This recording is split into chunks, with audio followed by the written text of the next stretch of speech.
एक गधा होता है और एक बाघ होता है। दोनों में बहस चल रही होती है। गधा बोलता है कि आसमान पीला है, वहीं पर जो बाघ होता है वो बोलता है कि आसमान नीला है। भाई दोनों में बहुत ज़्यादा बहस चल रही होती है। ठीक है, गधा मानने के लिए तैयार नहीं होता है कि आसमान नीला है, और वहीं पर बाघ बड़े गुस्से में बोल रहा होता है कि नहीं, आसमान नीला है। और वहीं पर जो गधा होता है वो बोल रहा होता है नहीं, आसमान पीला है। अब दोनों में बहुत ज़्यादा बहस चल रही होती है। गधा मुस्कुरा रहा होता है, और वहीं पर जो बाघ होता है वो बहुत गुस्से में बोल रहा होता है कि अरे, ये गधा मानने के लिए तैयार क्यों नहीं हो रहा है कि आसमान नीला है, ये जिद क्यों कर रहा है कि आसमान पीला है। ठीक है, दोनों में बहस इतनी ज़्यादा चलने लगती है। अब इसका निर्णय लेने के लिए बाघ बोलता है, चलो इसका निर्णय लेने के लिए हम राजा के पास चलते हैं। अब जंगल का राजा शेर होता है। ठीक है, अब दोनों चल देते हैं। अब जो गधा होता है मुस्कुराते हुए जा रहा होता है।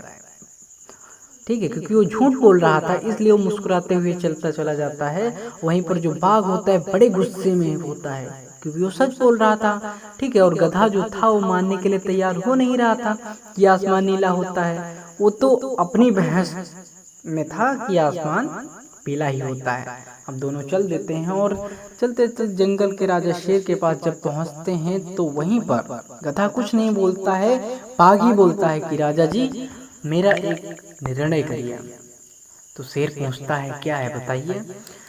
तो बाघ बोलता है कि ये जो गधा है मानने के लिए तैयार नहीं हो रहा है कि आसमान नीला है, और ये बहस करता हुआ जा रहा है कि आसमान पीला है। तो इसका आप निर्णय करिए।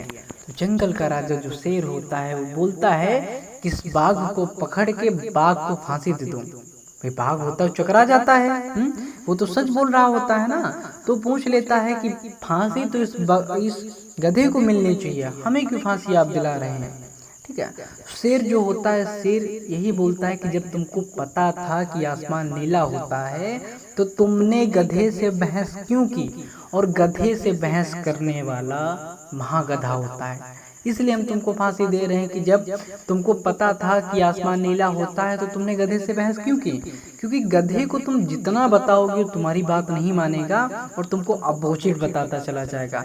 इसलिए लाइफ में कभी भी तुम लोगों को गधों से बहस नहीं करनी है।